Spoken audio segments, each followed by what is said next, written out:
Spiral,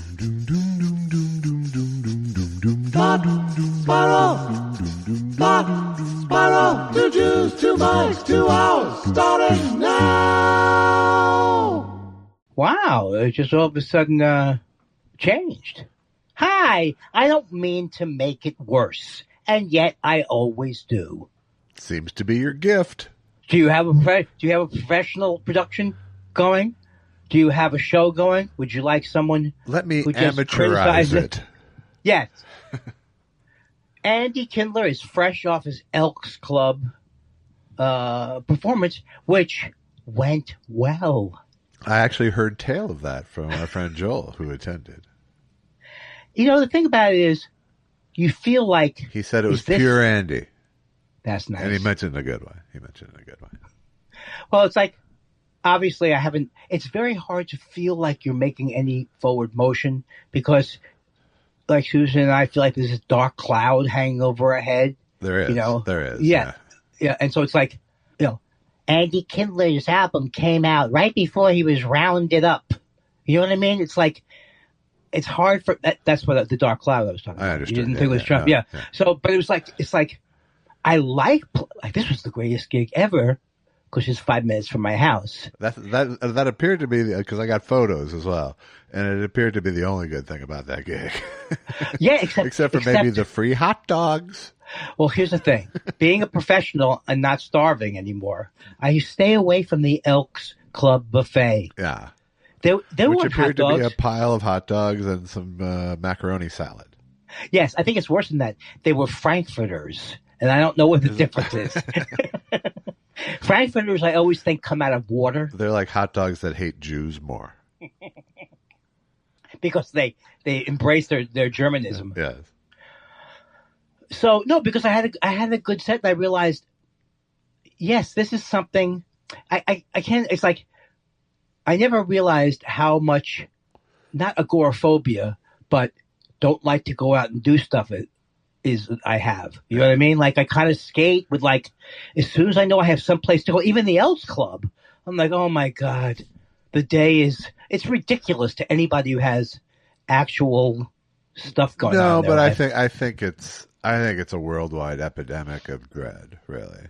Yeah. That's right. I think if you ask anybody who counts on people showing up to stuff, the world has changed, you know. There's just the bail factor that people bring to the world right now is very high. My wife has like a total hair trigger for bailing on shit, right, for the last few years. Do you mean like leaving the country type stuff? No, I mean like, oh, I have this thing tonight, I'm not going. Oh. I'm not bailing on the nation. No. Bailing on anything. Yeah. All things that seem meaningless in the. I keep thinking I don't want to be in The Pianist, that movie, where they're all talking about it's going to blow over.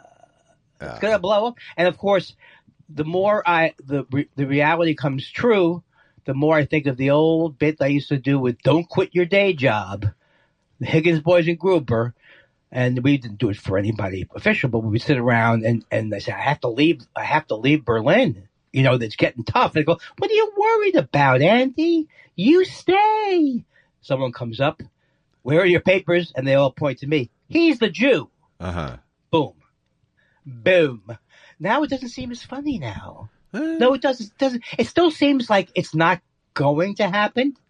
Is that like to me personally? That's the thing, is you need to stop seeing it as as a Jew-centric problem that we have. There are Jew-centric elements to the problem because he's wielding anti-Semitism as a weapon against mostly Jews. But, that's true. That's part of it. Yeah. But clearly, the civil liberties issue isn't going to center around Jews in this country. Right, but the thing is, it's like all those little things that even if you could say, oh, you're American, you were believing the propaganda. Remember when we could probably trust the U.S. judges at an Olympic event? Why would anybody trust us under any circumstances? Why are we different than Russia now? We're not different. I mean, we are different that we can walk around. But in the since Gulf War #1. We are a hated country, and we keep doing hateful things. Right. You know, and so it's like hard to. I have to enumerate another difference, though, and that is the internet. That the voices of people are not silenced currently. Right. And there is a massive amount of resistance being broadcast into the world by Americans constantly. I think it's that it is, it's mendable. Maybe with the world. No, I think everything. But I think the world, at least currently, characterizes this as a Trump problem more than an Americans problem. Thank you. The Americans' problem is that they would fucking elect Trump again, and that makes us unreliable. But right, that is true because I told so many people the landslide will bring him down. I was so sure. Yes, Harris is competent. Yes, I thought Joe Biden, I didn't know what was happening with him. How are they going to not vote for a competent person? Right. But it doesn't work that way. And also, I don't think we can underestimate or overestimate, whatever the correct word is, the amount of voter suppression that there is in this country, so that it is like a stacked deck in a way in the South, and it's a stacked deck where people are you want to get more Democratic voters in, and they're stopping you and stuff like that. So it makes me a little bit hopeful that not exactly 50% of this country walks around like Trumpers. Yeah, it's just what's really hard to extract from the last election is the factor that sexism and racism played in people's decisions. Yeah, that's right. And yes, and also like ridiculous things like people hating trans people, and just these ridiculous issues that now have been even, that people like Bill Maher, that asshole, I don't know if we want to talk about him, but he's glommed on to that.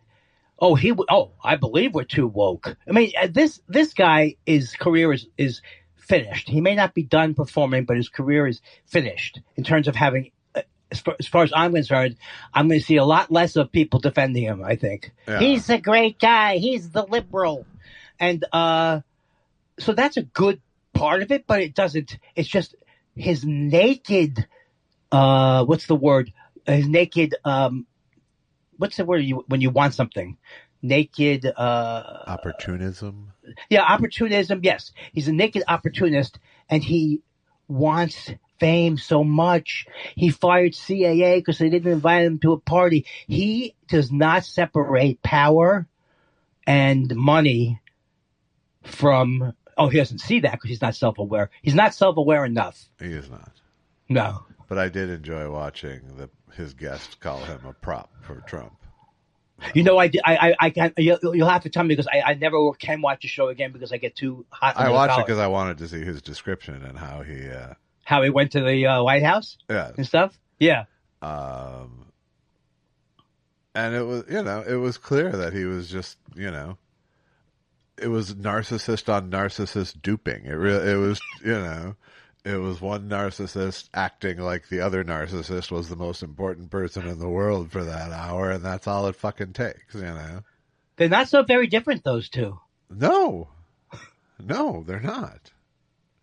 I've seen enough of Bill Maher's, ego defending explosions over the years that no, absolutely, they're not that different. And people, people lose their. I think if you went IQ test, I think Bill Maher is smarter. If you went self-awareness test, Trump is. I didn't know you were comparing those two. I thought you were saying I was going to object to you calling Bill Maher smart about politics, but that's not what you were saying. He's smarter. But, that's unbelievably correct because Trump, well, I think you said it best. There's no other way to say it that isn't going to be it's exactly it. That's exactly what's going on. And who were the people who criticized him? He had someone on from the Washington Post intelligence subdivision, whatever. But he basically said, "I'm really surprised that you were so obviously used as a prop by him. And then he didn't. How did he respond? No, he got really mad. He got very offended and mad about it because his whole thing was like, "I'm just reporting what I saw, people. I'm not saying he shouldn't be this guy on the public stage. I'm just reporting what I can only say what I saw." Which is like, who gives a shit? It's like, how many fucking monsters can you and I say? Well, they were nice to me. Well, I took a picture with Rob RFK Jr. at the airport many years ago. Right. Oh man!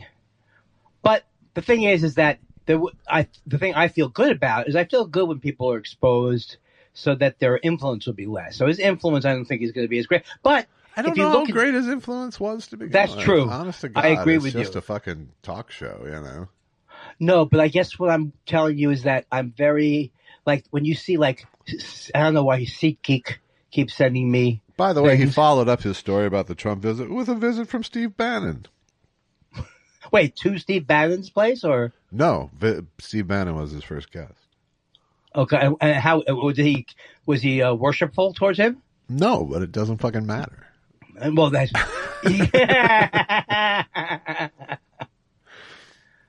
yeah. What was I going to tell you? Oh, yesterday was a wonderful day, though. That Steve Bannon was 3 shirts to the wind. Let me tell you.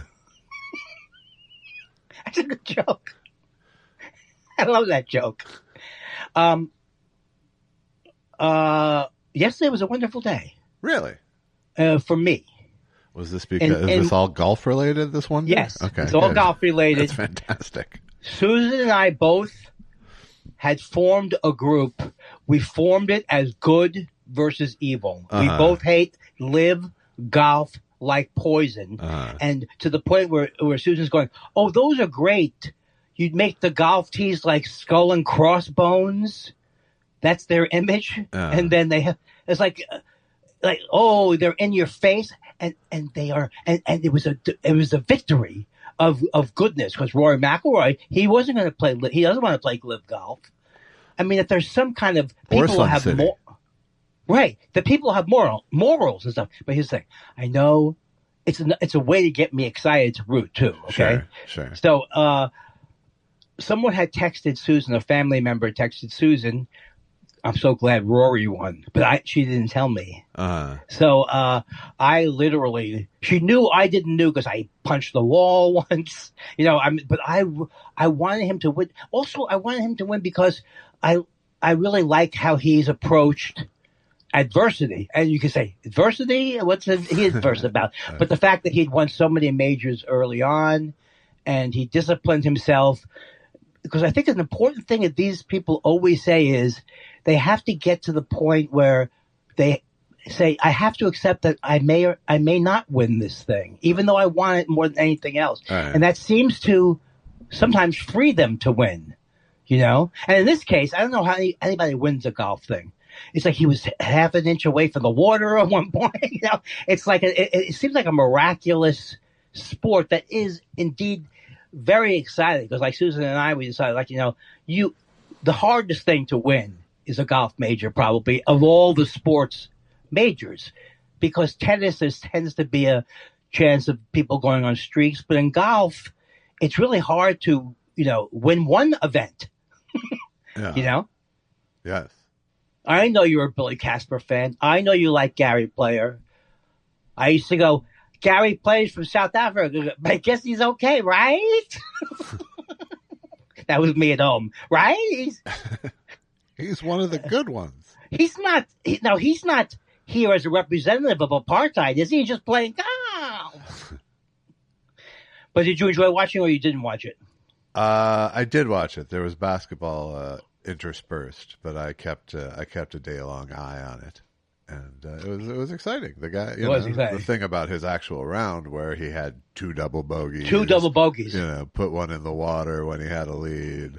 That all these things can make a golfer just let go of the rope, and that's it. Right. And he's held to it. And he held to it, including a missed 4-foot putt on the 18th green for the win, which sent him to a playoff where he played beautifully and won on the first hole. But it was really great.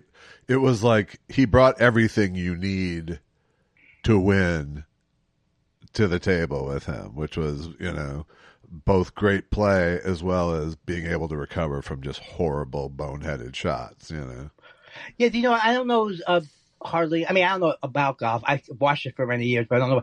But they said that one thing was the worst. They couldn't believe that he did that when he hit the wedge shot that went into the water. Yeah. They were all talking about that was unfathomable, and I wasn't exactly sure why it was. I looked bad. It was so close. He was so close, right? No, it was just a total misplay. He was trying to play like 30 feet left of the hole. That's where he was aimed up to hit, and he just sprayed it to the right. And it was a layup shot that he put there so that he could take an almost automatic shot at the hole with his wedge, or at least an automatic safe shot onto the green since he had a lead. And he sprayed it into the water. And he sprayed it and he double bogeyed. And it was like the second or third time of the day where his wedges had abandoned him. Yeah. My God, this is boring. Oh, my God. Okay. So let me see what else I have other topics.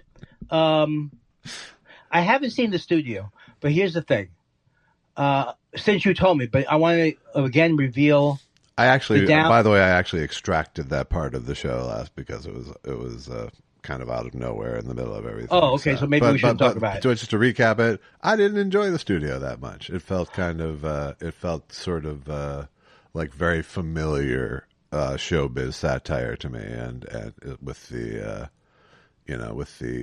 with cameos playing highly against type, and and those sorts of things that you always see like in extras and other shows.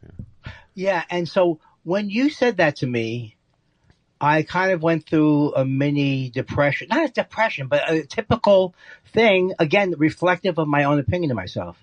Because what I said, I said, well, I only seen the first one. And you said, well, there were 3 out. I think I watched 4. I watched the 4 that were out. All weekend I was like, I must be, again, not that you caused it. I must be an idiot. And and because when I want to like something, because I do kind of want to like something of his in a way. All right. I was trying to like it. Well, tons of people like it. I mean, to compare your opinion against hypercritical curmudgeon Josh's right. Will rob you of many, many things that will cause you joy in this world. But the thing that was funny to me was like being able to I'm so scared to be able to cop to that I might have been wanting to like it. Like that's a crime. Like none of it's a crime. But this weekend it was funny because I kept saying, Susan, I said Sunday, you want to watch the studio? Because I wanted to watch it go bad. I didn't want to tell her. Yeah. But you might not even think it went bad. That's the thing. It was just my feeling. Yeah, but they're doing everything's over the top. There's no question that everything really is it's not real. I've been when that woman, she's funny, but I was pitching that to her for money. Everything is of that same style. Right. So exactly, I saw River's Edge. Never seen River's Edge. I have not seen River's Edge in many, many years, but it's a great movie in my It is a great movie. Yeah. And first, I got thrown off because I thought that guy looks like the Wonder Years older brother. And I think he was the Wonder Years older brother. Daniel Roebuck. I think he was on the Wonder Years. Or maybe I'm fucking it up. Daniel Roebuck? I don't know. Yeah, I know. He played the murderer. Okay. He played the guy who murdered his girlfriend. But the thing is this. It's so fun to watch it to me because Crispin Glover. I remember the thing on Letterman. And, because I'm that audio book that Ione's book mentions that movie, and she mentions how he made all the choices in that movie, like to make the mullet, to do this, to be such an odd character, and I thought he did a great job. But then when he went on Letterman, he may be like an Andy Kaufman type person. I don't know. I don't know his recent stuff. No, I mean I think he's less deliberate than Andy Kaufman in his weirdness. I think he embraced his freak flag for sure. Yeah. He came very close to Dave's head. He did apparently. Yeah. Oh, I saw it. No, I saw it as well. Yeah. But I mean, yeah. But I mean, the legend can shrink that distance. That's true, but I mean, so I see Dave say, he goes, I'm going to go check on the top 10 list. All right. Yeah, no, that wasn't like the Andy Kaufman one where Dave was in on it. Right. No, but I wonder if he's okay. I'll say he sees himself like kind of like Joaquin Phoenix was trying to do an Andy Kaufman thing at one point, a little bit. Kind of, yes. And then he went on Letterman with this weird thing, right. And then afterwards you see him telling Dave, "I was just a bit" or something like that. But so, and I don't. What? Sorry. No, I'm just saying. In that case, Dave was well aware that he was doing a bit at the time. You could tell. Right. Yes, yeah, he knew it was a bit, but it didn't look like he liked it. No. You know what I mean? It looked like... No, I mean, Letterman described it as, no, it's great. It's like fish in a barrel for me, you know? Right. So anyway, if you look at his acting is so... And everything is so weird in this movie, and Dennis Hopper's in it. Yeah. It's just, the whole thing's great, so I recommend it. And I'm doing a new movie review show, Movies... Very old movie. I start with, we're starting with the 70s. I'm like my own TCM. Well, I've been on a similar kick, sort of, except it's movies that because of my ADD, or just my memory at this point, which, I consider pretty good. But it's like, if there's a movie I saw in the 80s or 90s and loved it. Right. I can watch it again and love it again because I remember 3 things about it. That's about it. Like, that was true with Amadeus. It's like I remembered a few scenes enough, but the actual arc of the movie was enough of a surprise to me the second time through or the 30th time through, even 30 years later. I just watched it in the heat of the night last night, and I'd seen it before, but not for years, and it was, again, plenty of surprises. And I could watch even Diner probably. I got to a point where I'd watch Diner like 9 times in a year, and then like you couldn't watch it. I can't watch Modern Romance, but then even after 6 months, I can watch Modern Romance again. Right. But it is true, especially if you haven't seen it since it came out. It is like a new experience. Yeah. No, it's almost even better because going in you liked it. Oh, that's true. It is true. You can trust. Yes. Is this weird stuff going to be? Prime Video has a lot of. They're not great documentaries because, like, I'm sure it doesn't. It's not like they know what they're choosing, but by the subject matter, they're very, very interesting. And the ones that I like happen to be. I thought the Cowsills documentary was excellent, even though it's done by the Cowsills thing and it's his own recollections. Uh-huh. And the other one I saw was called New York Doll, which I talked about years ago. Yeah. But when I talked about it years ago, I don't think I understood. I think it was one of those movies, again, I was listening to from the kitchen. So I just wanted to say the thing that was amazing is it's about Arthur Killer Kane, who was a member of the New York Dolls. Right. And there's this, and I remember this story, but now I remember it now in context that he was so angry, that he would, like about his career. He was so angry that the other people were doing well in their career, and especially when he turned on the TV and he saw Scrooged, right? So he sees David Johansen. I guess he was like constantly had a big feud with David Johansen for years and years and years, but he defenestrated himself. Yes.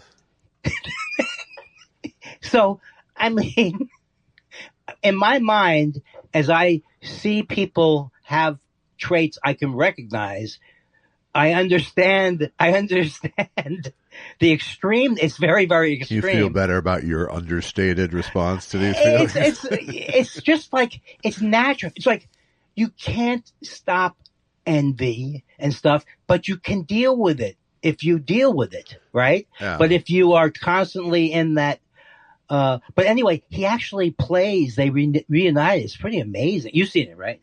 New York Doll. Yeah. Yeah. What did you think of it? I thought it was good years ago. It's one. Yeah. I mean, I literally remember you describing it last time we watched it on the show. Right. More than I remember the movie. But it said, well, one thing it says, like Buster Poindexter, I think, not Buster Poindexter. David Johansen. What is his name? Yeah, he's dead now. He died like a month ago. Yeah. Yeah. So there's that happening. I'm glad I'm not a movie reviewer because Jesus Christ. Or keep reviewing the same fucking movie over and over again. I think I allow. How'd I like it this week by Andy Kindler? I think I allow a respectful amount of time to go by first. Sure. Now we want to buy appliances before the prices go up. We need a new this, we need a new that, and we need it. And so, they don't seem to be rising that fast, the prices, but they're going to be, right? Yeah, because all the things that are in stock right now weren't tariffed. Why am I so nervous? I don't know. Just because I ran out of something to say? Like Nixon here. 75 and Nixon small. Okay, wait.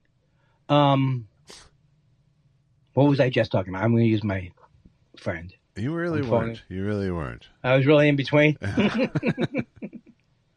I said, "Oh, I'm hot" from the thing. I had something going on, but I have so many things I want to talk about, but they're all on the level of those Mets. I think I'm very optimistic this year because Juan Soto's doing good, and Alonso's off to a great start. Then it would wind around to, because I haven't looked at the papers, I don't know. I would force you to tell me how the Knicks were doing since the last time I asked, and I haven't looked at anything. And then how would it devolve even further? Well, I think that's the regular season ended yesterday. It did. It did. And the Knicks do not have to go in the mini postseason, right? They do not, no. Did they get close or no? They were always above the fray. No, I believe they're third. I think they have the third seed in the East. And they got that guy, their star guy is back. Jalen Brunson? Yes. I wanted you to say it so that you would be a part of the process. Thank you. So I can count on them going all the way, right? If you want to. But it's not smart. It's not a smart move.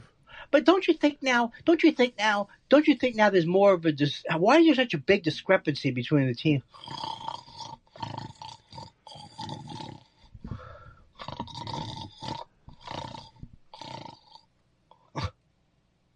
Time for school.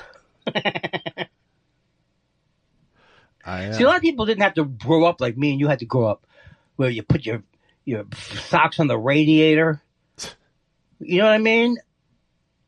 I don't know. I guess Minnesota, you guys were always, you probably had the insulation in the buildings prepared for the weather or something. Yes, we did. New York was not a city that was prepared either for the snow. It wasn't prepared for it. Well, and it was built before fiberglass.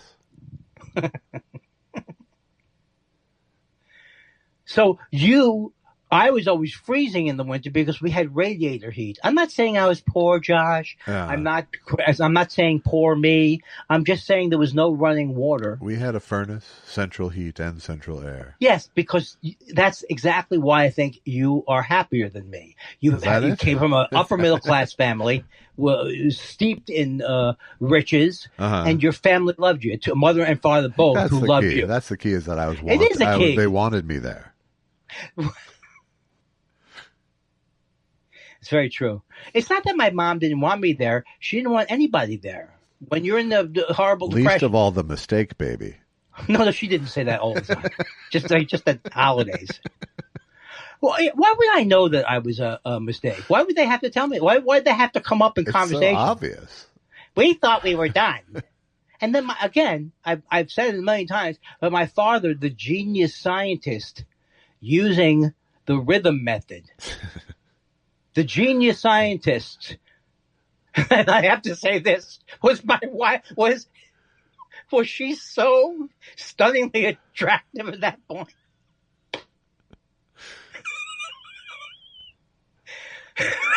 I know she was a very pretty lady. Sure. But she came up with a lot of baggage. First of all, often they would hop seats. Like if she would be driving, you would force Larry to hop into the driver's seat. Really? No, that happened once. I just told that story again. The Jewish fire drill? No, the thing about it is that my parents were my dad wasn't as frightened as my dad was not as frightened as my mother, and always in a good mood. Unless he was in a bad mood. Then, holy Christ. He went from 0 to shaking anger in like a minute. He gave that to his son. I've seen that so many times. You're such a fucking... There's something asshole-like about you. I don't know what it is. It might be my asshole side. Okay, that's true. That's true. I have said that I love my parents, though, right? Don't get me... You have. You are on the record. Yeah. But I feel like someone's going to come... Dear... Yeah, here's my fear. Dear Thought Spiral. It is inhuman the way Andy talks... This is from Delicious Mick. I don't like the way Andy talks about his mother. I'm Black May. I'm okay now, but last week was rough. And Joel told me that you guys are he's going to be your opening for you, or working on the show with you, right? He is at Acme, yes. That's good. Because he is a very enjoyable stand-up. Yeah. Well, the sweet spot for him was that because they're doing they do like the funniest person in the Twin Cities contest during the summer there. So there'll be like a bunch of people going on doing 3-minute sets at the beginning of the show. I remember that. When are you going? Is it June? So the feature only has to do 20 minutes. So I thought, boom, perfect for Joel. Boom. Yeah, that's like, it is, is it May or June? It's June, right? June, yeah. Yeah. That's the thing. So many times I went to... Unfortunately, I've just realized during NBA Finals week, which is a problem for me, but that's okay. I think What are you going to do? What are you going to do? Not do that. Not, you know what's nice? You just won't... I'll just bring a TV up on stage with me. Right, and you won't work that hard during the... as long as... You could be distracted. What's wrong with that? I remember doing shows with Jeff Cesario in Minneapolis, or actually it was St. Paul, during the Twins 1991 World Series. We just happened to be there that week, and it was just like no one cared about the show. Even the people who showed up during the game. And even like, you guys, right? Did you get no attendance? We had very little attendance on game nights, and wow. And on the game nights, people were like much more like, "Was there a run?" And you won. That's the thing. We did. And that's the only World Series, right? At the Minnesota. No, 87 and 91. How come I forgot 87? And they went in 65 against the Dodgers. They won. They went. They went, but lost. Okay, they lost. Well, then they're not like that was the Sandy Koufax sits out for Yom Kippur World Series. And they could. How many games did he miss? Just one.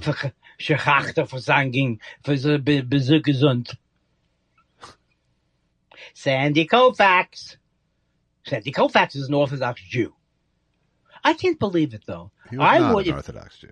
Then why the hell didn't he play on Yom Kippur? Because it's the holiest day in the religion. Don't yell at me. No, it's the holiest day. You only just say start that repenting for that question right now. What would have happened? Would people go, "Oh, where's Sandy?" And they would have said, "He can't make it. He's pitching a fucking World Series game." You stupid Jew. That's the way they would talk. I'm hungry. Oh, he was fasting too, right? I assume so. If you're sitting out, you're fasting, I would imagine. And was there tremendous criticism of him? Mm-mm. I'm sure there was some, but I wasn't alive, so I can't really speak to it. But yeah, I mean, how much could you get into it without looking like you hate Jews? Like you hate I could be a self-hating Jew. So my first reaction to anything like that was, oh, first night of Passover? Sure, I'm free. There's no Jewish holiday that I'm sitting out for. Yeah. I'm not Mark Schiff. That reference doesn't know anybody. He's like a Jewish person. Yeah. He's a Jewish comedian. He's very, very radically pro-Israel. Yeah. These Zionists just really... Can you hear this? No. I'm not that out of touch that I would forget where I am. That I would forget that I was on the air. Yeah. Don't you ever think that I don't know what we're doing here? That's good. I don't know why we're doing it. Mommy. But I know. Mommy. Well, that's me. That's me when I'm that. Well, you never have. What's your version of when you get into that state? Or you never get into that state? I want my mommy. That doesn't happen to you? I don't get that. Because you're such you just don't have those kind of issues. You've got a good head in your shoulders. I don't even know what my, I think I could be melting down and you might not know it. Oh, that's true. Well, I think, in fact, that you don't wear your problems on your sleeves. I do not. Is that the way? Is that what? And I think that's largely because I don't want anybody's suggestions to solve my problem. That we know. That we know. I'm very depressed about that. Oh, really? I don't want a pep talk, and I don't want suggestions. Turn that frown upside down. Have you tried? Did you? Okay, you're frustrated with the writing career. Have you thought about another agent? Right. Exactly. Or why don't you get on this show? It's nice to know, though, that even if you had stayed in the writing, wanting to write that kind of stuff, there's less and less of it to write, right? I mean, there's got to be 3 shows. There's no network shows, maybe a couple of them. Is Tim Allen network? I don't know. I think so, but I'm not sure. He's he could be ABC. Why does a show have to be bad when it's on the network? It seems like there's some kind of like almost like when you go to that ratio or something happens to any kind of material that you do. It has to be over the top. I guess it just has to reach the broadest. I tried saying Dennis. It's still the place for the broadest shit. Yeah, I tried saying I'm not going to watch a procedural now on. I'm not going to watch Anderson's Cooper. No, what is that one that's McDreamy?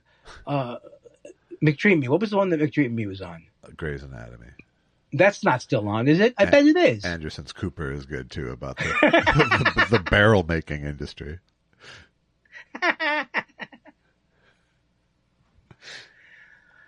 I think I'm a delightful. I'm kind of a character like a Gracie Allen, kind of in a way. Kind of like that. Yeah. Where I've used a lot. You're like lack of Gracie Allen.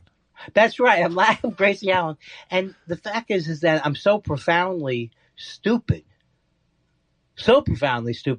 that I'm not aware enough to be upset about it. What do you mean? Okay, so yes, maybe Susan and I 5 times a day go, is an owl an animal? Yes. Check. What about a cricket? I'm not sure. Look it up again.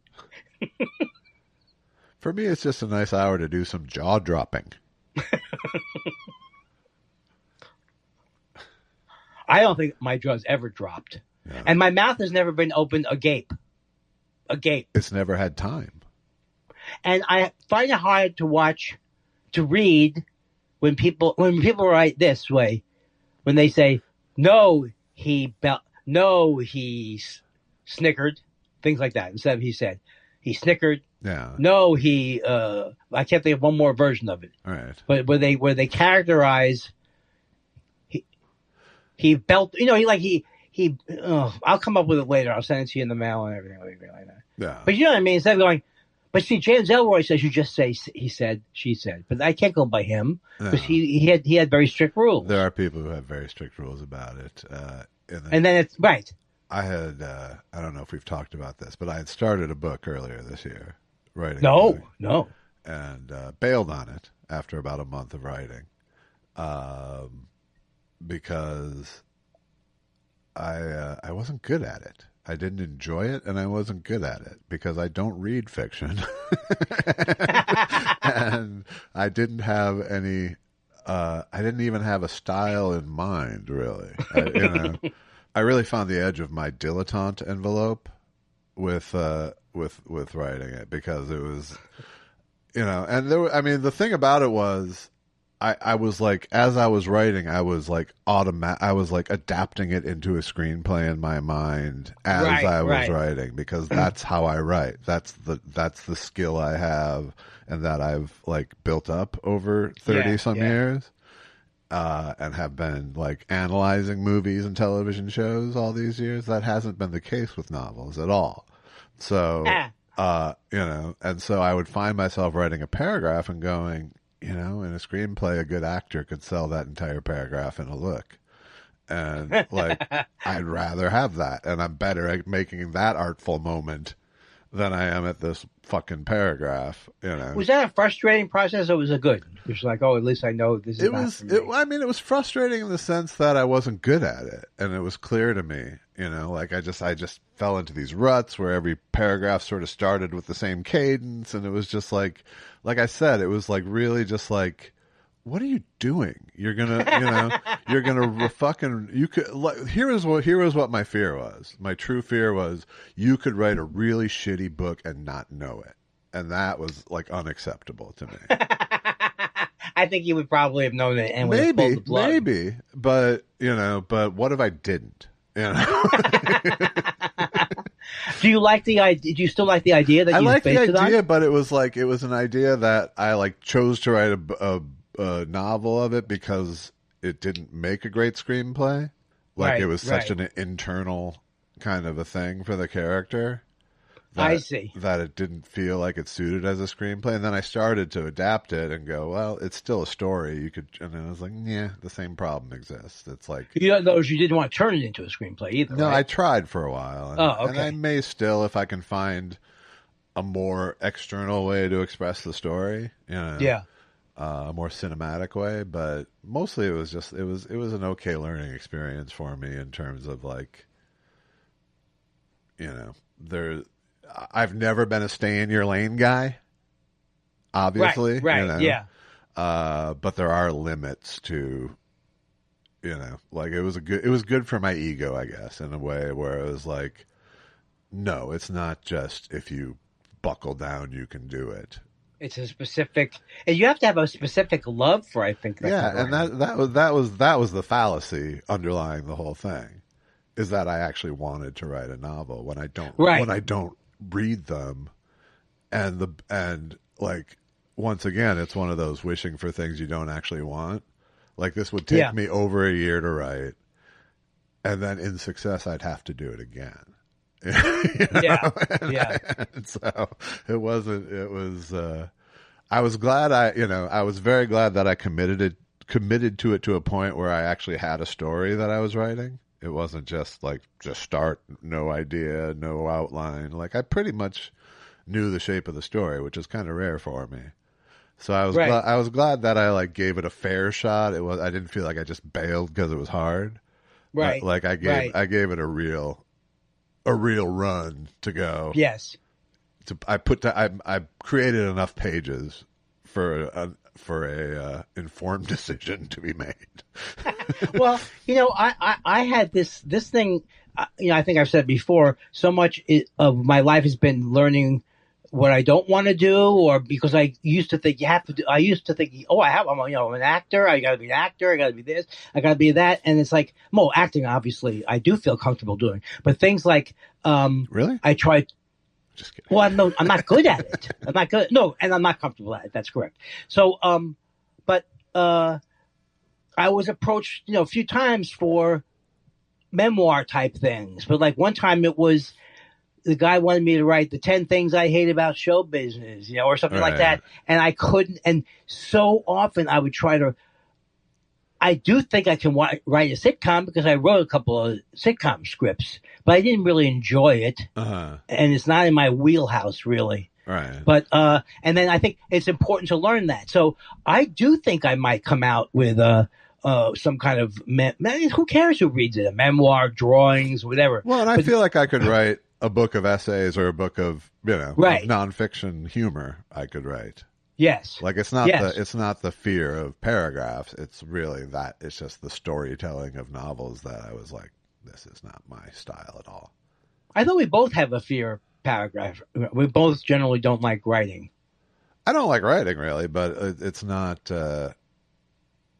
like I wrote a column, like a back page column for Delta, their in-flight magazine years ago. Oh, wow. How long was that? I enjoyed that. And even though they fucking didn't like my first draft at all, I wrote a second one that everyone liked, including me. And how come you don't show me these things? I don't know, because it was years ago. Oh, it was one of the in-flight. Oh, it was in-flight magazine. Yeah. Oh, okay. Yeah. This was during. I'd like to see. I think this was during Cinematic Titanic. I did this. But Yeah, it's like I said, it's not like I'm afraid of long form writing, like non-script writing, but the even the things like you were talking about earlier, he exclaimed, he said, he blah blah blah, it's fucking monotonous when you spent 30 years just putting the person's name and then the dialogue on a page, Well, it also, things fuck me up where I go, like I was thinking, so since I heard that James Ellroy thing, whenever anybody says he burped out or he whatever, I start to reject anybody who describes it. Yeah, which is ridiculous. That? Yeah. How is James Ellroy avoiding that in every case? Right. He angrily responded. What's wrong with that? There's nothing wrong if it's correct. But there is a certain thing where. But there's a thing in scripts too where you don't put angry in parentheses, above your dialogue because it bums actors out when they see it. Feels like they're getting direction from the writer. Yes, I even have a problem like with off his look, except it's fine. Yeah, I mean it's that when you're writing, those kind of things are. It depends who your audience is. Like I'm much more, if I'm writing a pilot script, I'm much more likely to include those things because the people reading them can use the cues, Right. But I would probably also, if that script ever went to stage to be shot, take a lot of them out for the actors. Yes, and I'm just thinking about the fact like there were a few different things where I got strung along in the last few years, maybe before the pandemic, with like it could be a podcast, and I would just spend whatever the thing was. I spent an inordinate amount of time preparing these outlines, and they just weren't easy for me to do. Right. I would get and I couldn't even complete them sometimes. Right. They were like, I can't, I would get frozen on them. I don't think that's my forte, is describing a show. No. Nor is it mine, really. I'm not that great a pitcher, and the way that they do it now is you just have to have this voluminous amount of material for a show pitch now. You have, you have to have these pitch decks where it's like you've pitched actors for every role, and you've broken out the entire season's worth of stories, and it's like you have to do so much fucking work just to pitch a show now that has like maybe 3% chance of being picked up, regardless of its quality. That it's that can be a full-time job just pitching now, right? In a really unproductive way. It really just takes all of the imagination out of the it makes it so that actual pitch in the room, which used to be the thing, kind of means nothing now. Oh well, the pitch in the room, which used to be my whole thing. Oh, I'm funny in the room. Right. Never, worked once in a while, but it wasn't going to get me a sale anyway. Right. At the time. Well, I think it would if I'm meeting with HBO for a comedy special or something like that. I mean, sometimes you want to be funny or you are funny, but I very often would force the comedy, and get very not enjoying the pitching part. Right. But I was also on projects like once Bruce was producing this thing about the news, and it's like, I really don't have. I told Bruce, I said, I can't work with you. I said, this is not good. I'm not good at working sometimes in rooms on ideas where I think it's the hardest thing to do is to sit in a room. And I was going to say about the thing I learned with the Joel Madison thing, take all the emotion out of it. It's like, I have no desire to write a script for stand-up comedy, the musical. Right. And so, and so me thinking that I could get together on the phone and with my friends in another state, right. It's just not going to happen. We came up with the few lines that we liked because that was it. We were doing a fake stand-up. It was a bit. It was a bit, right? Yes.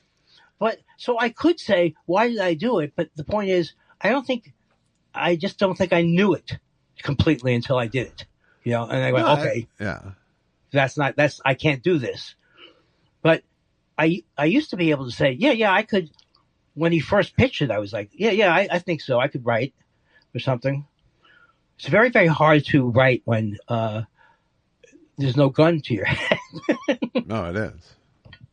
Do you want to keep this going for 8 more minutes? If so, I want to pour some coffee. Well, if those are my options, I guess we can say goodbye.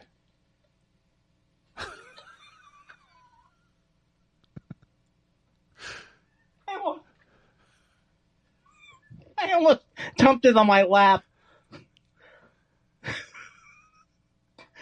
Like I'm offering you, like both ways sound great for you. Yeah, I tell you something. I have a deal for you, Josh. Yeah. I could do 8 more minutes of me not seeming to converse or know what the topic is. All right. As long as you allow me to pour another, because my mouth is so dry. Well, here's my counter proposal. I let you pour your coffee, and then I hang up.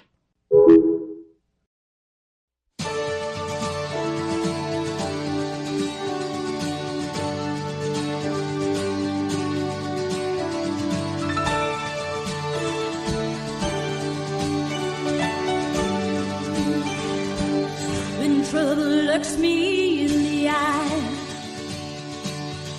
never turn away. I'd rather face the devil now than on the judgment day. I'll open up my doors and let the light in. I'm not afraid to go when my heart tells me to go. I'm just a rider on this rodeo. Let go of the race if you want control down the glory road.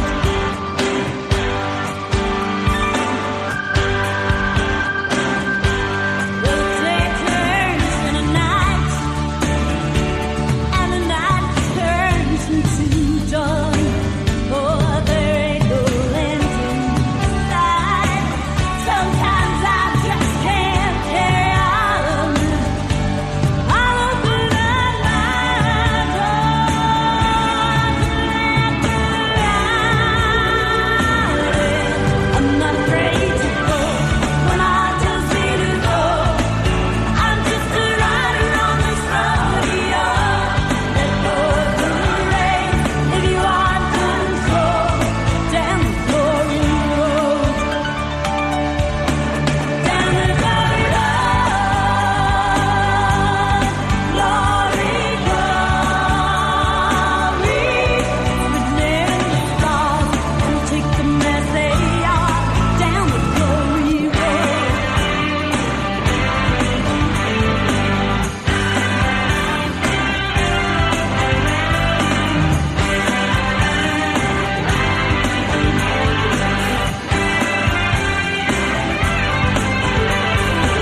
Well, now wouldn't it be nice to read more than you sow?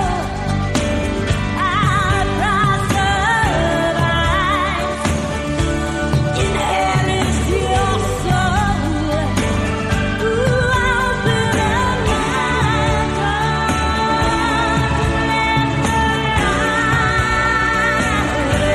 I'm not afraid to go when my heart tells me to go. I'm just a rider on this rodeo. Let go of the reins if you want control down the glory road. Oh, no, I'm not afraid to go when my heart tells me to go. I'm just a rider on this rodeo. Let go of the reins if you want control down the glory road. I'm not afraid.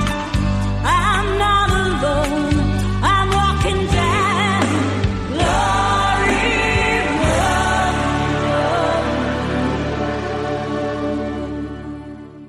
It's not the record switch, is it, that you dropped? It's not, Mr. OCD, Mr. Think I'm ruining everything at all times. No.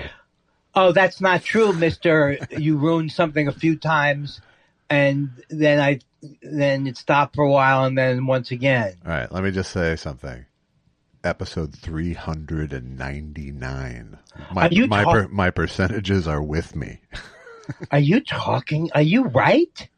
I mean, is it true? It's true. That means next week? Oh, big my one. God. Big one next week. I can't. Who have you lined up? Don't freeze up.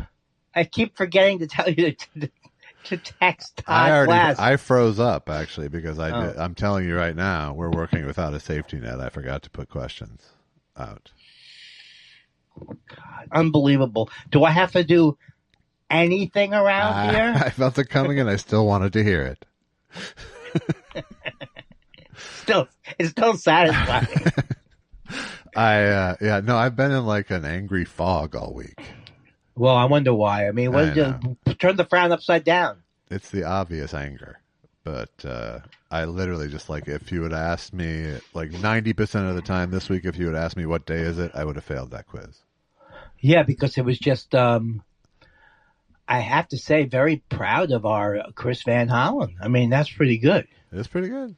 Yeah, he's a senator, and he went down there and he met with Abrego Garcia. I mean, Democrats need to be bullies too now. What do we going to do? Like break him out of there? No, but that, like I know the game's over. The jig's up. He went the first time he got the talk to the hand, and he went back for more, and it was good for him. Yeah. What was talk to the hand? Oh, I see. I think you're cheapening the whole thing where they talk to the hand. I don't like what you've done with this horrible thing that's going on. I like Marco Rubio today. Well, we're done. We're going to be done if these people don't. I mean, this guy is does he listen to the show? Because he might be the worst human being. He's the worst. Literally the guy who would do anything. He'll turn anything now. And used to be, he was the moderate Republican. I think it was my friend Bill Corbett who wrote on Blue Sky about how it's, I don't know how it's possible, but every single person in the Trump administration is the worst person in the world. He says some pretty funny things about Bernie, Bill Corbett. Yeah. My thing is this. I'm starting to become a bigger person as I hear them rounding up. I hear people going, round up. Are we rounding up? Yesterday I was at CVS. They asked me, I went fly. I punch somebody. That would be a good joke for a couple of days till I get rounded up. Sure. But I don't know. Again, this is the thing that's so frustrating. I'm on the precipice of genius. I believe Marco Rubio set you off on this. Yes, Marco Rubio. He set me up. But what cheered me up was Mr. Randy Newman. Oh, yeah? Did you see it? No. What was it? All of a sudden, like a vision. Where do visions come from? A vision from the thing? Let's say beyond. Let's say beyond. Well, he's still alive, though. He comes in and he's broken windows, empty hallways. Right? I don't know what you're talking about. You mean kindness? No, I know the song. I know the man. He was on the John Mulaney show. Ah, okay. I love how you just assumed. Assumed I was riveted to the John Mulaney show. I saw him on the TV. Mr. Water Cooler over here. So I actually, why wouldn't I enjoy? I actually enjoy the Mulaney show because they make so many obvious, weird mistakes that just doesn't make any sense. Like if you're going to have Letterman on, don't bring Letterman out. I mean, the other person, she seems like a very nice person, Leanne Morgan. I don't know if she's funny or not, but she sits like all the way at the other end of the couch from Letterman. She doesn't want to sit next to Letterman. So Letterman's just saying, like, I feel like I'm at a ping pong game. You know what I mean? It's just weird. I think if it's Dave, you got to give Dave the first segment. You know what I'm saying? Just with him. But it doesn't matter because the show is funny because it's based on he's like me putting together a show. To this week, it's size places. That's what he does. Size places, and everybody's lined up in size places. So the fact that most things he does a one theme show that burns out quickly is very funny to me. It's also very funny to him too. He's like, and the thing is that he. So what am I trying to say? So what was my? So then Randy Newman did political science after that. Yeah. I brought down the fucking house. And then the people are cheering. You know the song. You know how it goes, right? Yes, I know how it goes. Okay, but at the end of the song, he goes, I'm glad you agree with me. You know, because if you're agreeing with the song. Right. I'm glad you agree with me. Oh, my God. He just, you know, many, many years ago, I went to a Randy Newman concert that got canceled the day of the show. And I found out after that he is not crazy about performing. And you can tell he doesn't love it, even when he's doing great. Yeah, no, I've seen him live at least 2 times, and I think 3. I'm pretty sure 3. And one time the whole vibe was like, he's going to have a heart attack. No, it was more like it felt as if he showed up in his bathrobe. Like he didn't, but that was the vibe, the whole thing. Like it was like in Cerritos. And and you know, and I enjoyed the hell out of it nonetheless, but it was still like it was a very sort of begrudging appearance feeling thing, you know. Well, I think but an enthusiastic Randy Newman is no good either. Well, you know that he was burning to play this song, and he did play it with gumption. Why don't you send me some adjectives? Is that an adjective or a noun? I think you need pronoun. You need to subscribe to a service. I do. I have a guy comes in twice a week, and he writes my setups. I watched the Art Spiegelman American Masters last night. Oh, that would be interesting. Now he's always. I'm just going to make some predictions. He always seems to me that in terms of A, is he empty of himself, or B, does he tend to sometimes be full of himself? He to me seems like he's a little full of himself. And I know Harvey Pekar felt that way, but Harvey was mad at everybody. Harvey did not like very many people. He didn't like Art Spiegelman. Yeah. He said, "Oh," but he liked Art Crumb, and Art Crumb was having dinner with Art Spiegelman. Right. So. You know, I certainly wouldn't. First of all, I'm not taking Harvey Pekar's personality test as mine. I'm not gonna. Yeah. Adopt well, I don't know that. anything about him. I loved the mouse. No, I think he is.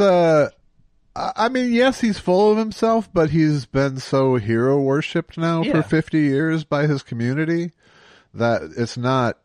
I mean, the full of himselfness is really the seriousness with which he approaches his art, you know? Right. And that seems to be kind of, there's an almost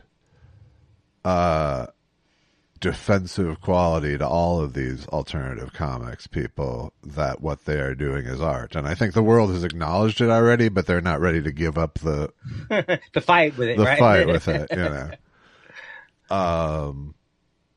But it was good. I didn't know that he had also created wacky packages and garbage pail kids. Are you kidding me? I didn't know that. Wacky packs. He worked for Topps Bubblegum like throughout his career, it seems. He started making the little the player portraits on the back of cards, little black and white, you know. That's pretty cool. You know. And did you know? And I assume you knew he's a graduate. Harvey Kurtzman? No, he's a graduate of Binghamton. Well, it was Harper College at the time, but what the fuck? I can't even. Well, I'm pulling out these people.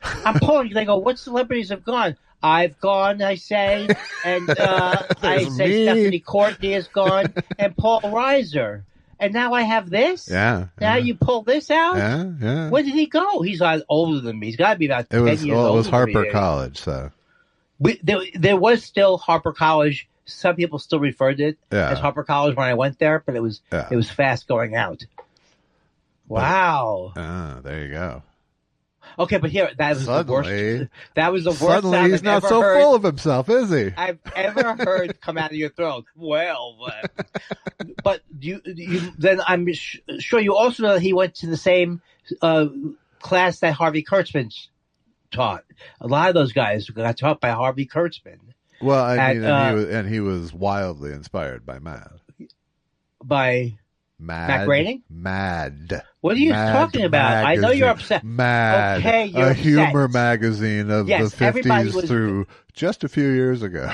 Well, as you know, since Robert Crumb wrote a whole comic strip about how much in love he was with Harvey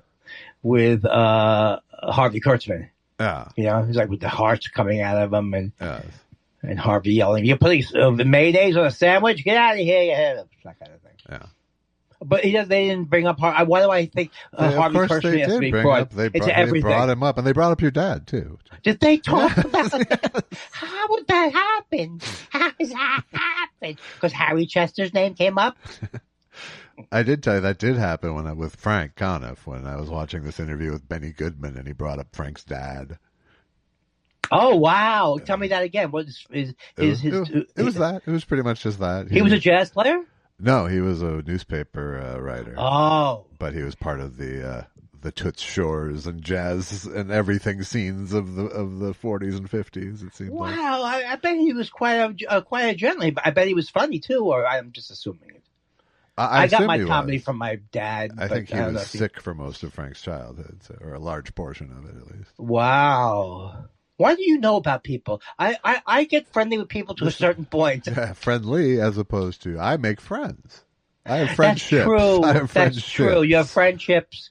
Yeah. So, Big Shot. Oh, Mr. Big Shot. Oh, he's the bad. Oh, I'm the bad guy. I'm the richest man you know. Rich and how? In what way? Rich and. That's right. That's right. Oh, that's right. Shut up, Janie. When you play the piano, it sounds like someone's stabbing me in the heart, Janie. Is she Janie? Sure. No, that's Zuzu in his arms there. Zuzu? But Okay. Janie's the piano player who needs to be shot. And who's the wife's name? What is her name? Margaret? Mary! Mary. What the hell with it, Mary? I decided to commit suicide. You know why, Mary? I couldn't stand that old pastor. Couple days a week I go downstairs and I go, oh, it's a pain in the ass. And then all of a sudden I go, I'm going to kill myself. That's the last straw. That's the last straw. What? It's the OCD. It's a Wonderful Life. It's the last straw. And now, Janie, you're proud of the piano? I can take one or the other. Oh, God.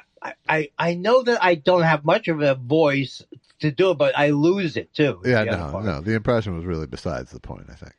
It is really.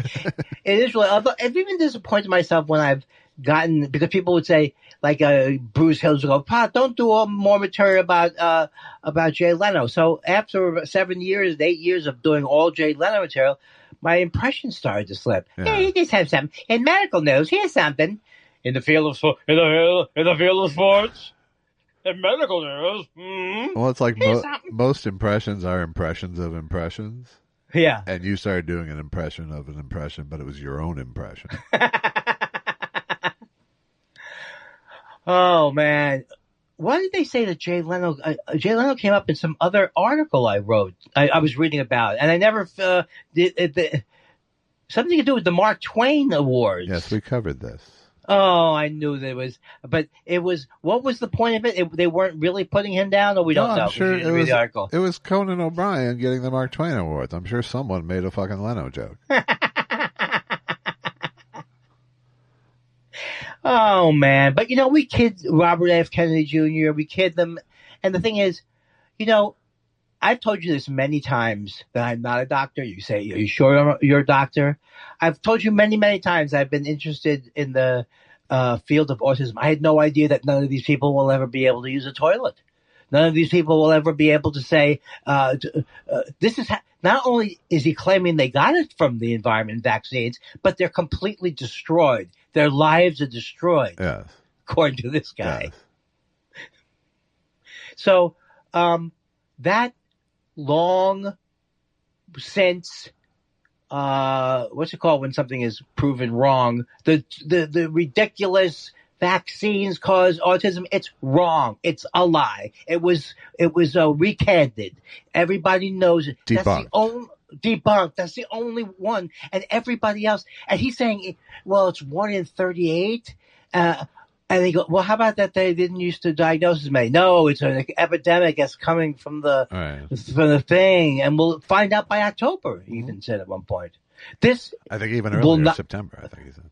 the fact that Cheryl Hines married him as a social climbing thing, that wasn't bad enough. It wasn't bad enough that Larry David had to introduce, after convincing Cheryl to leave my manager because he didn't like the name Omnipop. Then he hooks her up with RF Kennedy Jr. How come he didn't dissuade her? How come he didn't say, this guy is a fucking nut? How could a guy who's the most liberal guy in his own politics, whose wife used to do so much, Laurie David, used to do so much activism, and he's just fucking around on the set? So, you see how I got those two? He's doing it like it's a Curb episode. I can't believe you're letting me go on this long. I don't know where to get in, where to stop you. I don't know. In my head, I'm going, I'll stop him in post. It's just, the thing about it is, like, my take is that Larry David is not a particularly nice guy. I only based on the fact that he's not nice to people, and I've seen him be not nice to people, and I've never seen him yell at somebody like Margaret Stewart. Like Martha Stewart made the horrendous mistake of commissioning a documentary. She couldn't help herself from yelling at somebody about a salad fork. Really, Martha? Right. You couldn't. She had to dress this person down. What are you doing over here? Well, I put the fork. You called that a fucking salad fork? Self-sabotagey. That's what I would say. I think anybody whose reputation. I mean, this is. I've known a few. I mean, I don't know Larry David, but he's in this category. Right. And those comics who yell at the audience because they right, are like giving, me. I would use the yell. But you don't storm off. Right. That's the difference. You don't end your set because of a bad audience. And and those comics are psychopaths. It's on some level. I think you're right. I think you're absolutely right. He's a different kind of psychopath. He's not as bad a psychopath, obviously, as Louis C.K., because that Louis C.K. is the actual evil psychopath. Yeah. We can't say Larry David, except for taking millions of crypto money. But his attitude, which is, I don't even know anything about it. None of this is true. It's all my own opinion. But it's just like, I think these guys enjoy. I think that Lorne Michaels enjoys having built up. Well, Larry David wouldn't be this way, but Lorne Michaels loves that he helped make Trump stronger. I think I went off to a different topic. Yeah. You used to think Lorne Michaels was a free speech guy. No, he has no soul. So he's like, will it give me greater ratings if I stop Sinead O'Connor? Or will I get into trouble if I allow it? Which will be better for me? I don't know. That's not a good Lorne Michaels impression, but still. For everyone else listening, besides Andy, the Lorne biography is quite a good book. Well, he does that just to get me now. Look, I know that I know for a fact that you've been not just corresponding with Lorne Michaels through Steve Higgins, but you're actually telling him about stuff I've been saying, and you're like, look, I don't know what his problem is. Is what I heard you said. Go look up her name on blackball.net. How do you know shame at long last? I just want to be in a situation. See, I was brought up thinking we have defeated McCarthyism. We are wonderful now. Remember that horrible man, Nixon? It's a new day. Right. It's 1974. I salute the new America. And happy birthday indeed in 1976. And then Jimmy Carter will come in. He will save the world. I don't know, but that voice, does that sound like a voice that does like war things? I don't think I would have liked 70s Andy. And the D-Day. You'd also like that Art Spiegelman got into a mess. He also had a break with reality because of his high LSD use at Binghamton. So. Oh my God! Why can't I find out about? And why do I know who got him his acid over there? He can't be. He's definitely old. I think he's 10 years older than me, at least. At least. Well, yeah. I mean, you can't be much don't more say than it, please. you can't be much more than 10 years older than you. Oh, you don't think there are people who are old, 78, 79? Yeah. Is that what you're going to be doing? Who's you going to be your young, hot sidekick. Look at that. The thumbs down just came up on screen with neither of us gesturing. It was literally what you were thinking. There has to be a rhyme or reason that we're not understanding about this. There has to be, but we don't know it. You can't make a thumbs down and trigger it. I would punch you. I will punch you. I will punch you right now. Punch, punch, punch the screen. Punch. Well, it certainly isn't activated by making the motion fast. It's not, no.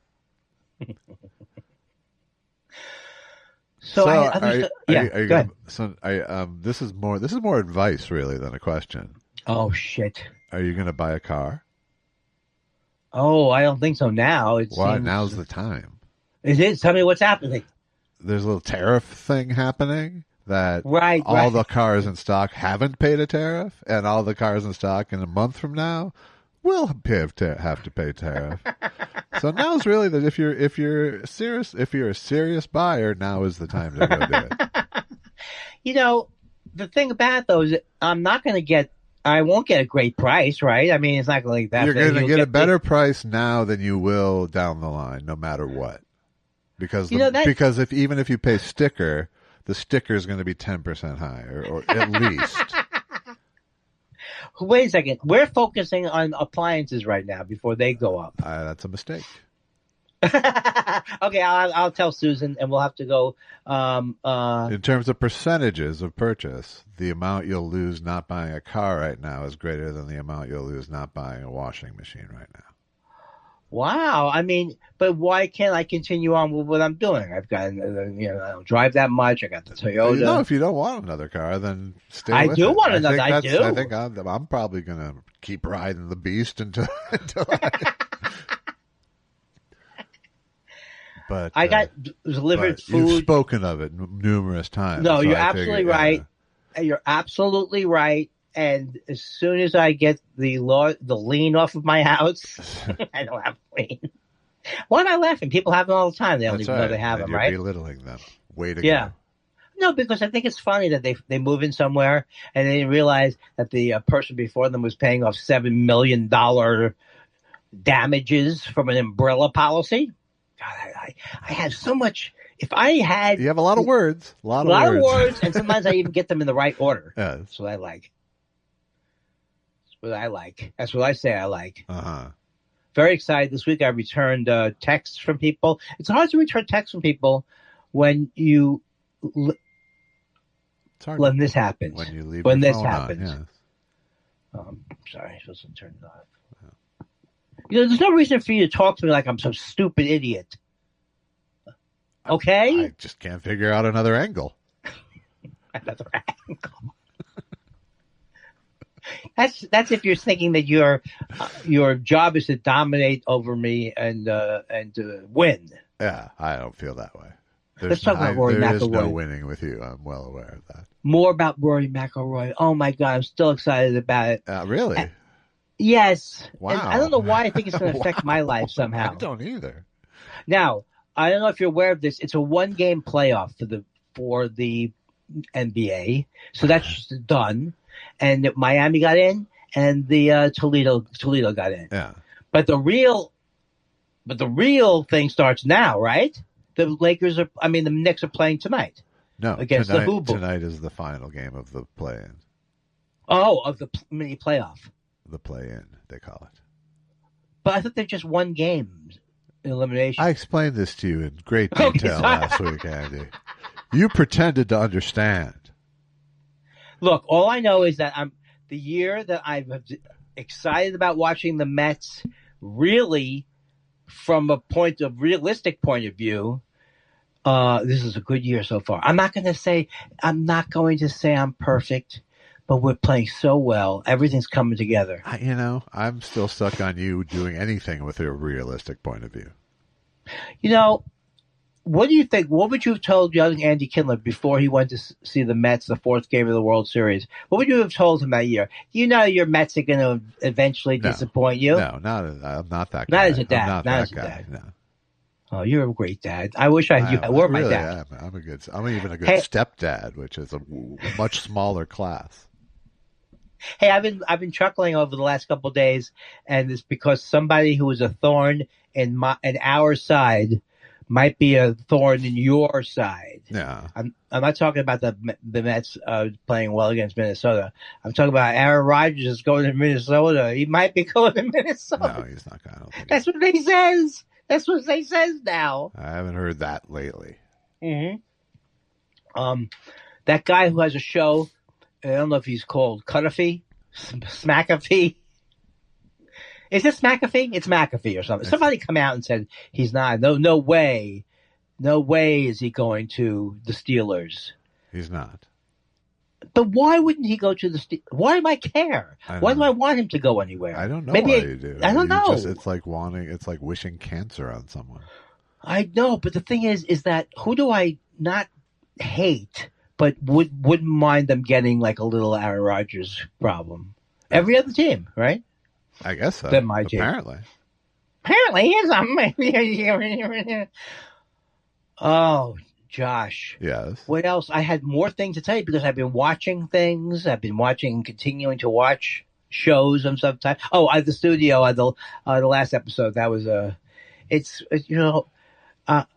thing is, the ultimate bottom line is I loved Larry Sanders because everything was small. Uh-huh.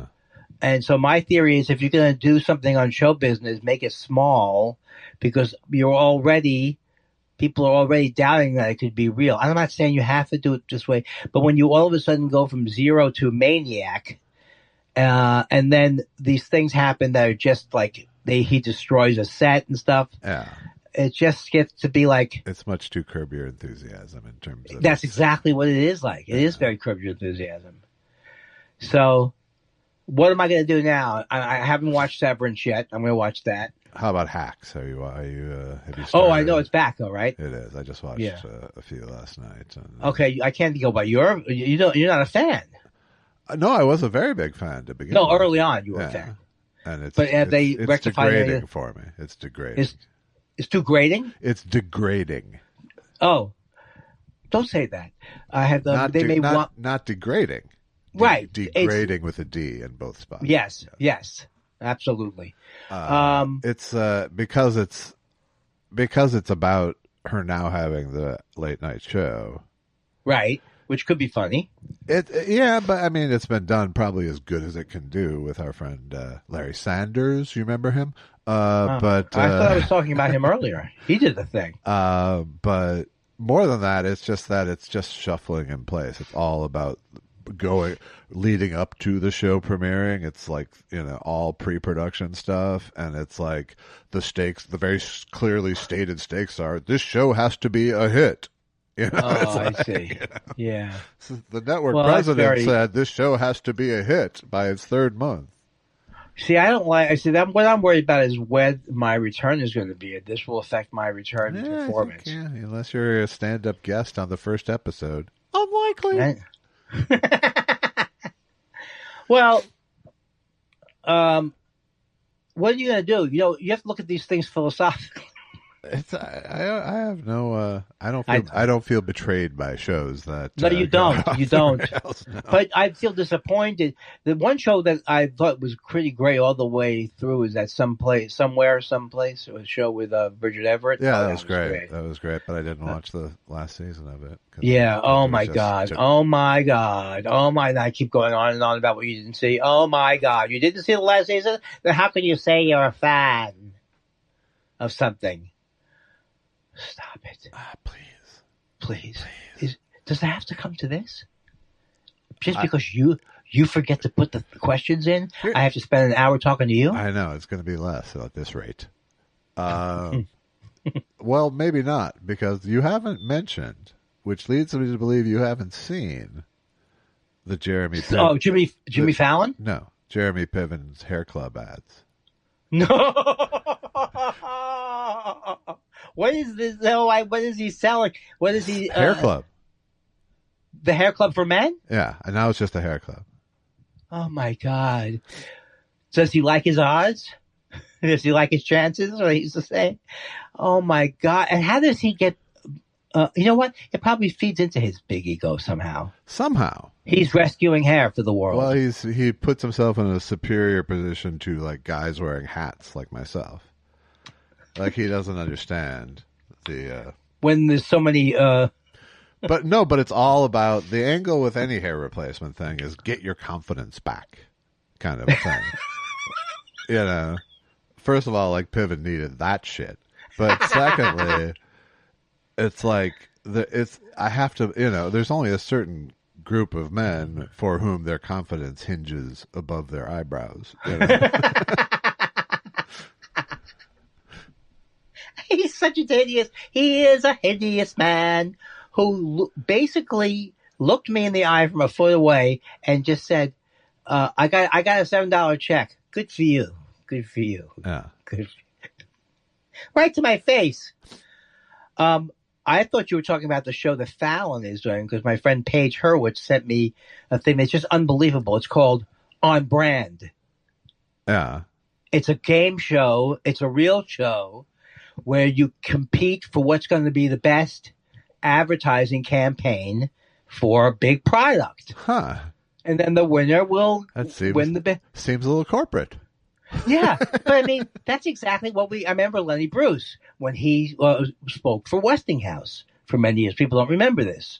I'm Lenny Bruce. I'm a controversial, but why don't you get a new Westinghouse freezer if you get a chance?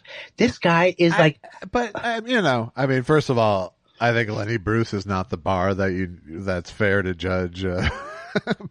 Jimmy Fallon always said that's who he was going after. I said, then why do you do song parodies? Because I'm taking Lenny Bruce to the next level. That's right. But I mean, Jimmy Fallon is, you know, first of all, once you take the Tonight Show job, you're basically a corporate logo. You know? That's true. That's true. So it's on brand, you're saying, for him. Well, it is on brand. That's the name of the show. I know. On brand. I know. But it certainly doesn't seem outside the sphere of his integrity. No, it seems right down it's down his wheelhouse. It's down as well, because first of all, like, let's say I was at the meeting and you go, so Andy, the show is, let's go ahead. Yeah, I don't know. I mean, I've lost my scorn for people who, aren't there to challenge people, I guess.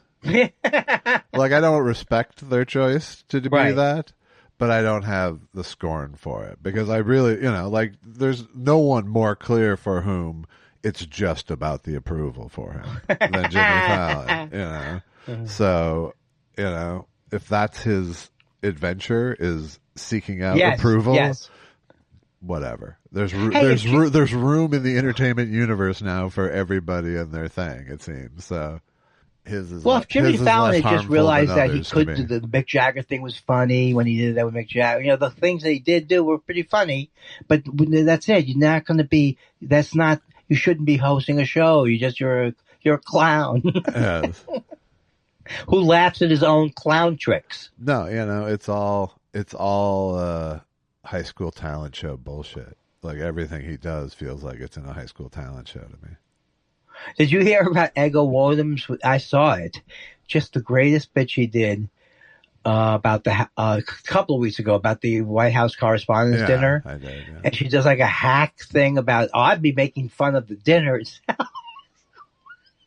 It was like Mama Eggy or something. Yeah, something like that. The funniest part about that was that she, like, the audience filled in shit. Shit, yeah. in her blank that she gave them.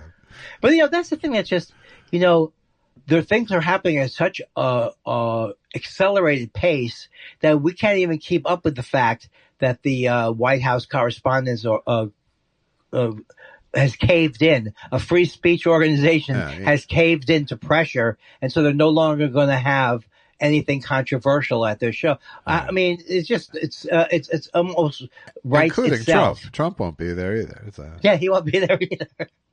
But and Amber Ruffin is exactly the type of person who is also a couple of years ago I liked when she came in, but she was really kind of like blue. I forgot her name. She was very funny. She did the last one of these. Sarah Wolf. Yeah, not Sarah, Michelle Wolf, right? But it's not like Amber Ruffin would be doing anything blue or anything like that. She'd just be telling the truth.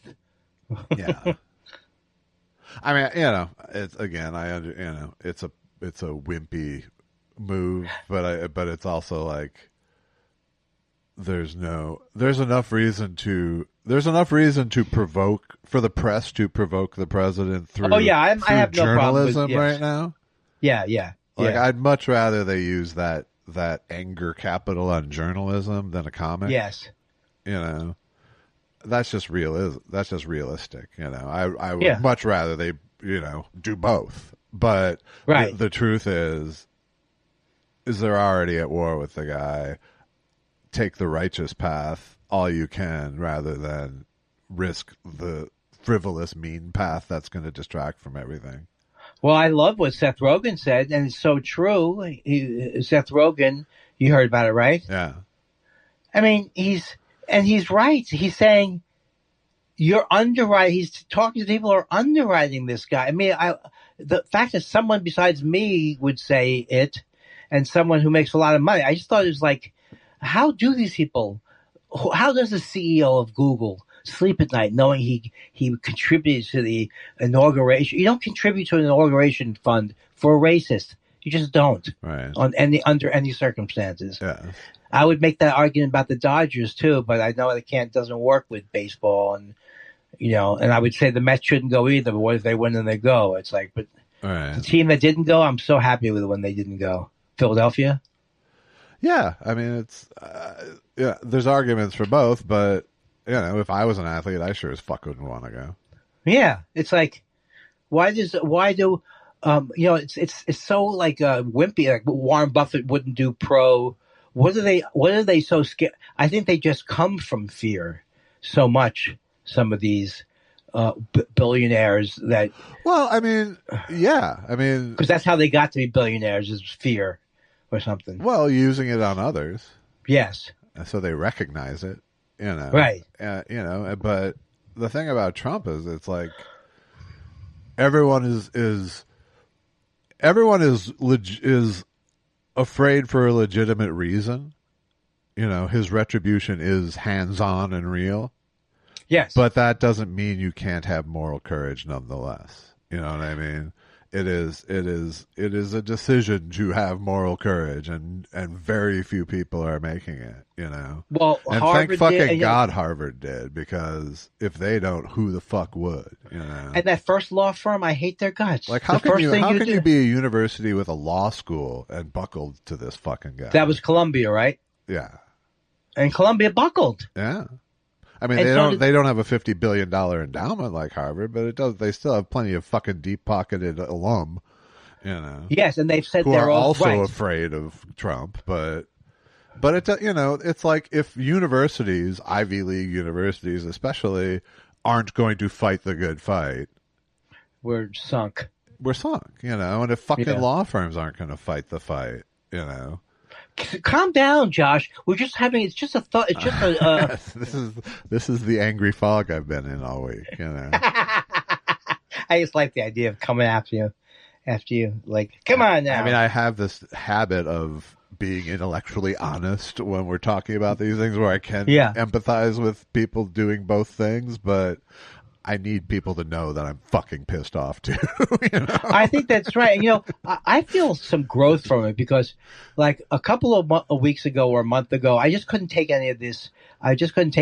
Like, where, you know, the Democrats have failed, you know, like the whole Bernie Sanders, we didn't give them anything. And I'm thinking we gave them Obamacare. But now it's like, you know what? I don't care. You know, if people are going to go out, I don't care. I'm putting my money on these people, even if they're a little too mean on Obama. And I'm not even saying that. I'm saying I'm putting aside all that stuff, because what's the point? Well, I mean, we're in an era where, you know, you can feel how little individual power you have. Right. Right. So, you know, even with our egos as they are, it's like eventually our only value to the fight is going to be as a fucking body on the street, you know? Right. And, you know, I feel like I'm growing a lot as a person. I know it's about time I'm 68, but like, you know, because Susan's been like, you know, she's afraid that I'm going to, you know, oh, Trump's, you know, you can get rounded up. I'm going to go, fuck you, Trump, come and get me, because she knows there is a self-sabotagey side to me. Right. So, like, to me, I made a decision. There's no there's no reason for me to be saying the thing. I mean, I could retweet and all this, but there's no reason. I've said it all already. I'm on the Comedy Central saying it. Yeah. There's nothing more to be. And I did a little experiment because 20 times I had this urge to either a funny thing, whatever thing, and not having done it, I had another extra hour in the day. And, it's like, it's just, I follow enough people who are taking these people down that I can be sensitive to Susan's fear and go, I'm not going to, raise my hand and go, get me, Trump, Right. So it's so weird because in the old days I would be so defensive, like, I'm the truth teller. You can't tell me what to say. Yeah, I mean... well, not usually tell me what to say, but just the idea, But the fallacy in any of this is that you're getting people's attention with it, Now, I'm not talking about the fear part. Right, I'm talking about the value part of it. No, the value of it. The value of it. It's... I wrote the other day, and it's true. It's like I get very tired of people telling me what I'm not mad enough about or what I should, It's like I've got that covered, Let me allocate my rage as I see fit. That's a personal decision for me. But there is both a point to and a total pointlessness to Blue Sky and all social media. But Blue Sky especially is like there isn't anybody pushing, there's intra-liberal factions. Well, right. They've covered it in the New Yorker. I mean, it's gaining reputation as a somewhat nice town square. It is. No, it feels like, when I enjoyed Twitter. Right. Except for that feeling is gone now, But the atmosphere is much like Twitter once was before it became, a Nazi clubhouse. Is that the name now? It is now. Oh, wow. But again, there's the excitement that I had back at that time hasn't well, come that's along. Healthy that is now gone. Yeah. The me pre-understanding what algorithms were, I don't need to go back to that time period. Right.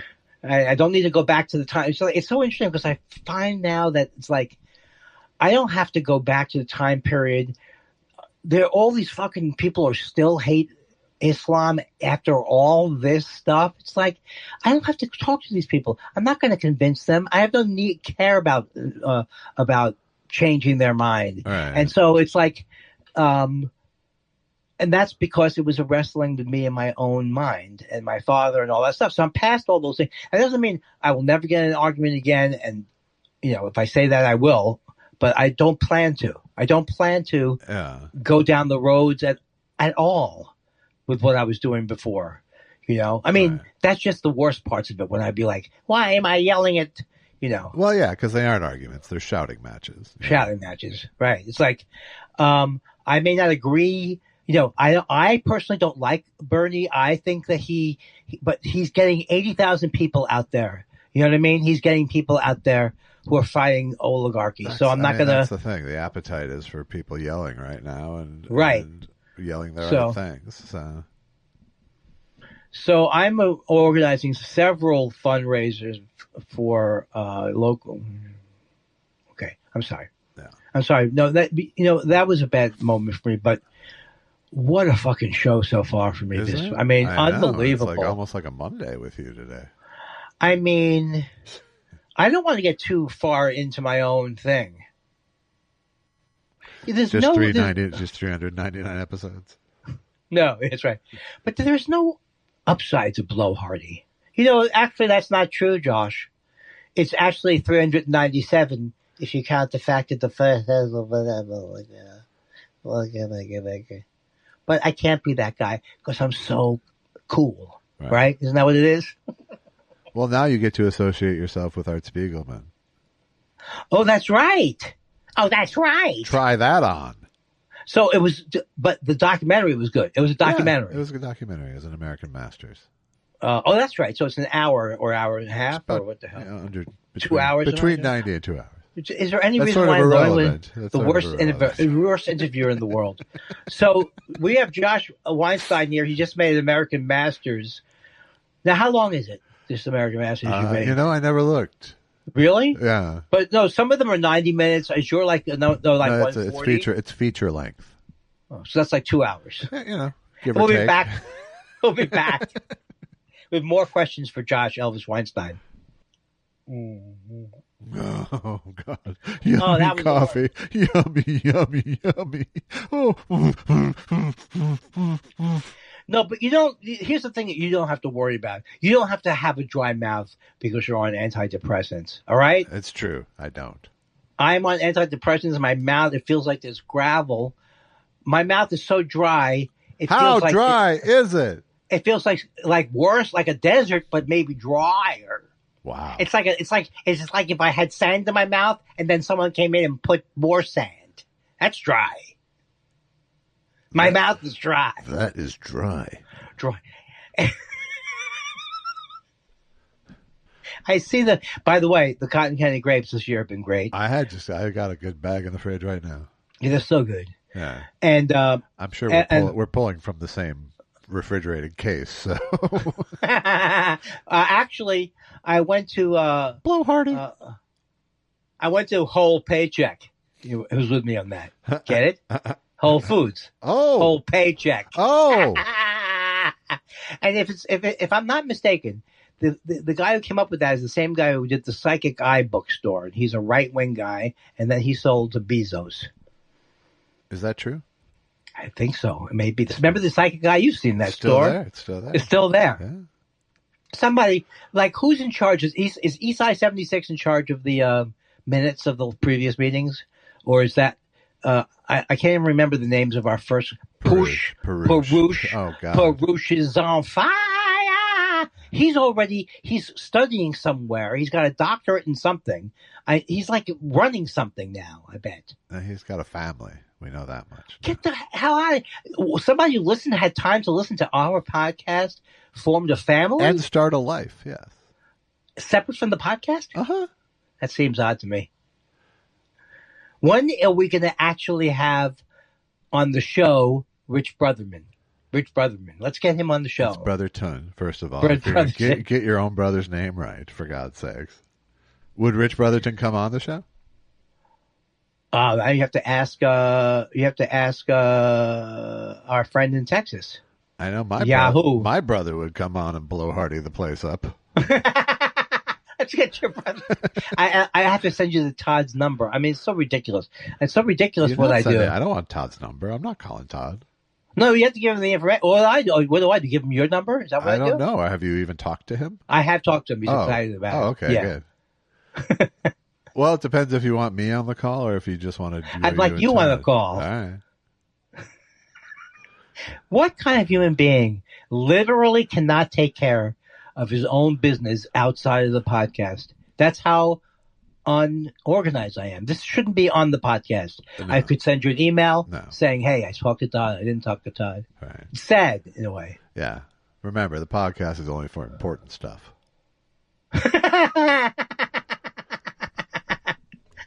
One of my tragedies this week, one among many, is it appears that my longtime e-cigarette has been discontinued, and I'm very why? I'm sad.